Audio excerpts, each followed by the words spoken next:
Welcome to New Haven Communications. My name is Thomas Manor. I am excited to be here at the Blithewold Mansion in Bristol, Rhode Island.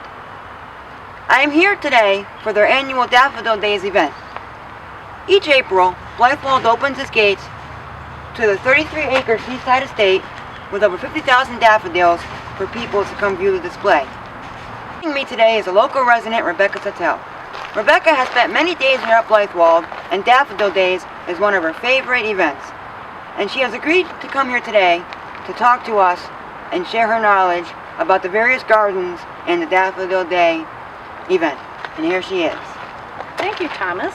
I'm happy to be here. Blithewold is one of my favorite spots in the area, and I come here often. Behind us, you can see the mansion that was formerly occupied just in the summer. It was occupied by the same family for many years. Daffodil Days is one of my favorite events, but I also love coming here at Christmas time when they decorate the mansion in every room, and you can see some of the memorabilia that the family owned. We're going to start our garden tour today in the rose garden, and behind me you see on each side of the path there are smaller gardens with roses in them. Some of the roses have been here for quite a long time, and one of them supposedly dates back to the time of George Washington. Another unique feature over here is the moon gate. You can see by its circular shape where it got its name. And it's been around for many years, and people like to have their picture taken inside the moon gate. And if you look around this way, there are smaller gardens that have flowers all season long, starting with daffodils and tulips in the spring, different types of tulips, and some shrubs, and also other perennials as the season goes on.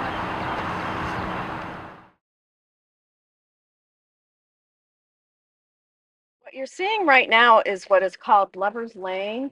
It goes from the top of the property the whole way down to the water, and provided with access to the water, to their boathouse, where they had several boats. And then now that the property is open to the public, there are a lot of weddings that are held here and fundraisers, and you can see they erect a giant tent over top of a dance floor, which makes a nice setting for weddings, because you can see down to the water, and everybody loves that. We're now standing on the great lawn. Behind me you'll see the mansion with a lovely covered porch, and as we pan around here you can see the bosquet. We're going to take a closer look at that later because that's where most of the daffodils are. And then we keep panning and you'll see there's over 500 varieties of trees and shrubs planted in this area. And then finally, we get down to beautiful Narragansett Bay. The Van Winkles loved sailing and being out on the water. It was one of their main reasons for wanting to be here in the summer. And then we'll pan over again towards Lover's Lane, and you'll see even more tall trees. This is a wonderful spot to be in the summertime, to sit under the trees, enjoy the breeze from the water and the shade.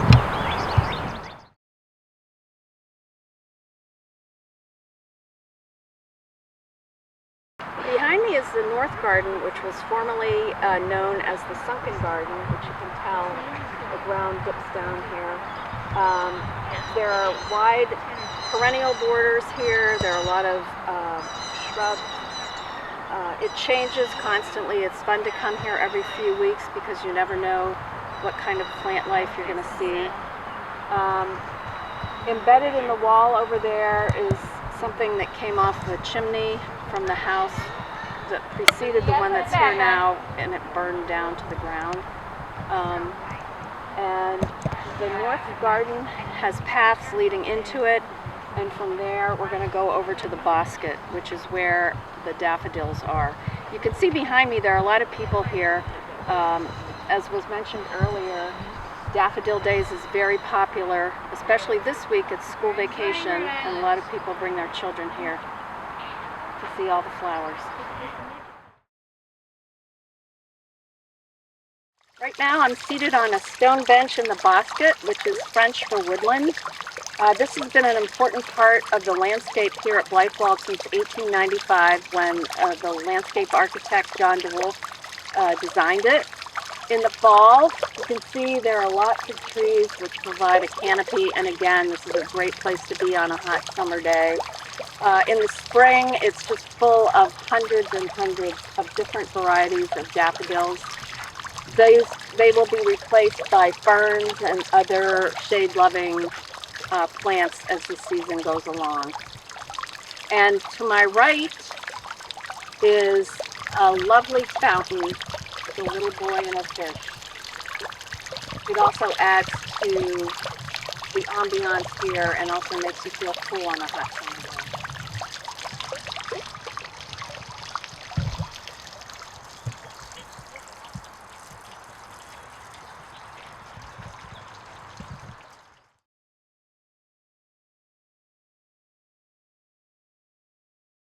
I'm sitting here relaxing on the porch of the summer house, which we'll go into next and check out the lovely fireplace that's in there. This was called the enclosed garden, and it's the oldest garden on the property. It's joined to the rest of the gardens by pathways, and it looks out at the giant. The summer house was completed in 1900 and is built in the Queen Anne shingle style. It was the site of the wedding in 1914 of Marjorie Van Wickle, who was the eldest daughter of the original owners, Augustus and Bessie Van Wickle. For the Daffodil Days, there's a display of information about daffodils, different varieties, parts of the bulb, how to divide them, and where they're planted around the property.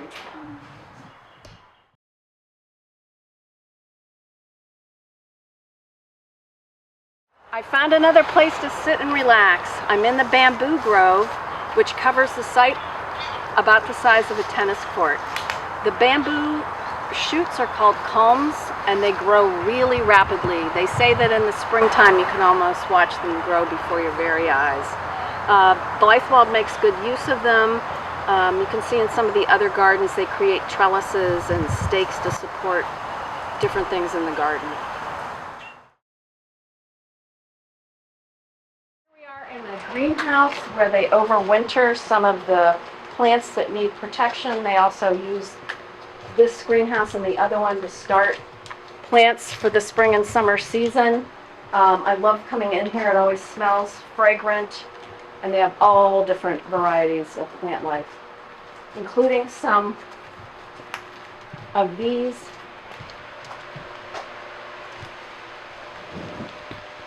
I'm not sure exactly, like a small orange, or it's called Tahitian orange. But if we had smell-o-vision, you'd be able to smell the fragrance of some of these flowering plants.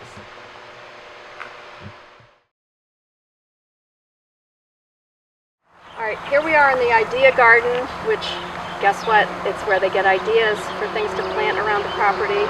As I mentioned, they make good use of the bamboo to create this trellis. They plant some tulips, different varieties, to see how they turn out. They also have perennials that they start in here. And we'll walk over here. There's a fish pond. And later in the season, you'll see they'll have water lilies and other things in bloom. And even the daffodils make their way over here. Now we're here at the vegetable garden. Unfortunately, this is a place where you have to work hard to grow things, and there's nowhere for me to sit. I think this is so clever. This gate swings open, and the rock on here weighs it down and keeps it closed when you're going out.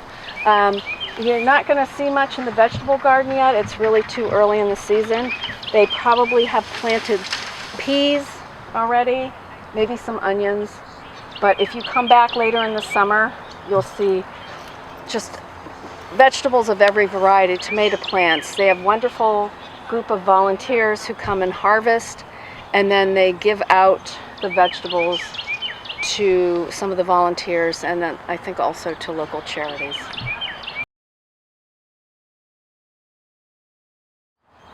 Okay, we're located right now in the pollinator garden that the staff created for the bees and the birds in the area.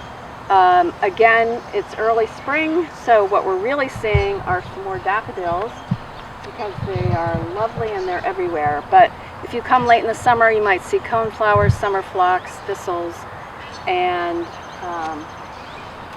a few other pollen-friendly plants. And also, there are usually some beehives out here. I don't know where they go in the wintertime, but come back later and you'll see them. We've made our way down to the Asian-inspired water garden. I'm standing on the arched stone bridge. Behind me, there's a small island that you can see a lantern and a Japanese maple tree. And also over there and right beside me are some beautiful flowering Japanese cherry trees, which just coincidentally are blooming during daffodils days.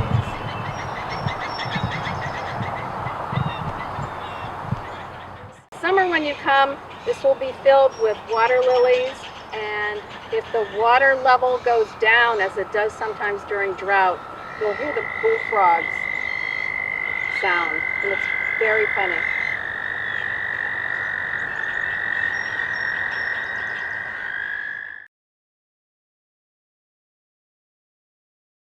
I'm standing now in the rock garden, which is on the edge of Narragansett Bay. Obviously, there are lots of low rocks and some small, low-growing shrubs and flowers that bloom throughout the season.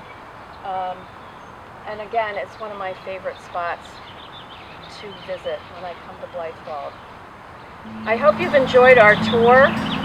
As you can tell from all the various gardens, if you are a garden lover or a tree lover, there are many species here that have been here for a very long time. The staff at Blithewold works really hard to keep everything alive and to keep the gardens true to the wishes of the family that lived here, and we're grateful that the property is still available for us to tour. Yeah, so we'd like to thank you again for viewing this video, and we hope you'll stick around later this year.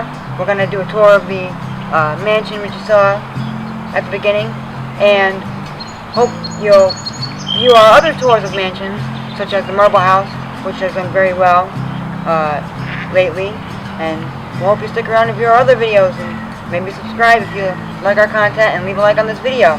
So we'll see you next time.